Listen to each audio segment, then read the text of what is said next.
yesterday we had talked about confirmation bias, and remember that it is where you're seeking information that you agree with and you ignore everything else. So imagine somebody just looking for all the stuff that they believe in. So for example, if I'm somebody who believes in a certain political party, I'll only look for things that support that political party. You seek the things you agree with, you ignore everything else.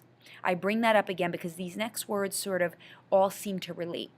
But in belief bias, you think your own beliefs are logical, whereas things you do not agree with are illogical. You think your own beliefs are logical, whereas you think beliefs you disagree with are illogical or stupid. It's like things you don't believe in sound totally stupid.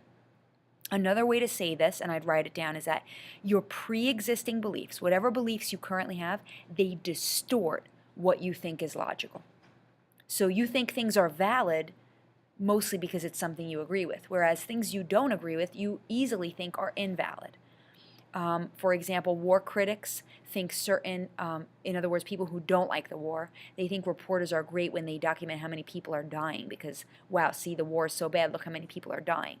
Then, when high casualties are reported, the Pentagon claims there's bad reporting and says the evidence can't be confirmed because they obviously are trying to fight the war and win the war, and they don't want things that would make it look like it's not a good idea.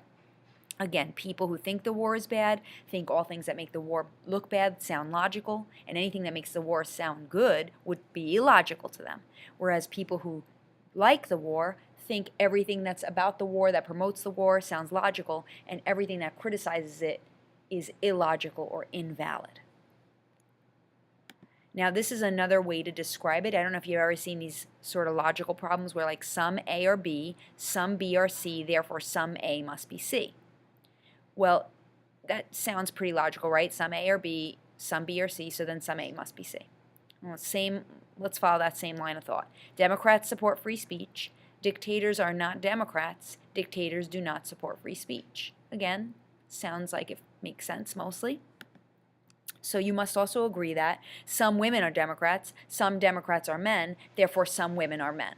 Now that one hopefully made you laugh a little bit because it seems almost like it's invalid. Our beliefs about, genders or whatever, that would make this almost seem a little bit illogical, whereas the other ones we sort of went along with it as if they made sense. Again, belief bias is like anything you don't agree with, you're like, that doesn't even make sense. Okay, belief perseverance is when you cling to what you first believe in, no matter who proves you wrong or no matter who discredits you. You cling to what you first believe in, no matter who proves you wrong, and no matter what other sources say. So even after someone learns that smoking kills, they're like, no, that's not possible, and they still hold on to their belief that smoking is okay. There's been experiments related to this. After one test, half the subjects were told, oh, you did well on this social perceptiveness test, and the other half were told, you did horrible on this test. Later, each person was asked to self-evaluate their own performance, and they were told that the previous statements were lies.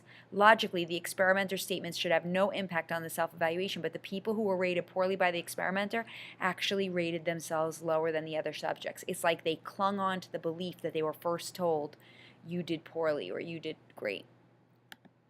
The next word is overconfidence. When we overestimate our abilities to get something done, you think that you can study for a test the night before, but then you realize, wow, I have no time and I'm not getting as much done as I thought. Or you think you can get all these college essays done, but you tend to overestimate what you can do until the moment comes that you actually have to do it and you realize all the obstacles that are in your way. We don't see obstacles. We tend to be overconfident. We just overestimate everything we can do. We don't see the obstacles in our way.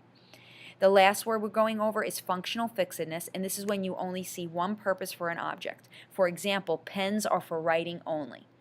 Okay, so that would be functional fixedness. You only see a pen for writing. Well, in first block at least, they came up with a lot of other things you could do with a pen. Somebody said you could turn it into a shank, which obviously would be very violent, but it's something you could do. Another person said you could tie up your hair with the pen. Another person said you could open up a plastic bag or package or envelope with a pen. Another person said, you know how sometimes there are those little buttons where you can't really press it with your finger because your finger's too big, but you could use the pen point to kind of stick the pen point in the little button to turn something on or off. So see, a pen is more than a pen. When you can think of many things, remember that's divergent thinking, when you think creatively and you see many solutions. But functional fixedness is when you only see one purpose for an object. Okay, and then blink. This is just a little side note. If you ever read this book or you want a good book on psychology, it's by Malcolm Gladwell.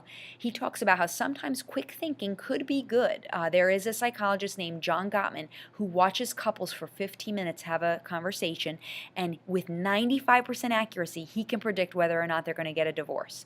And the biggest thing he looks for is contempt. When couples roll their eyes at each other, or one person thinks they're better than another person, that's a bad sign. Now, John Gottman, this other psychologist who does this, he doesn't just tell people, oh, you're headed for divorce, but he says, you really should think about marriage counseling, and that's what he does. He's a marriage counselor. Anyway, quick thinking isn't always bad. Now that you watched this video, you want to open up the tab where you have the QIA quiz, and remember how the QIA quizzes, let's just see that we're going to go to the QIA quiz of practicing the cognition terms. And you're going to have the questions there, and you're going to make sure you sign in like you always do on the quizzes with your first name, last name, number 59, and then password room 316. Then come back to this form and you'll finish some more videos. Okay, thanks so much.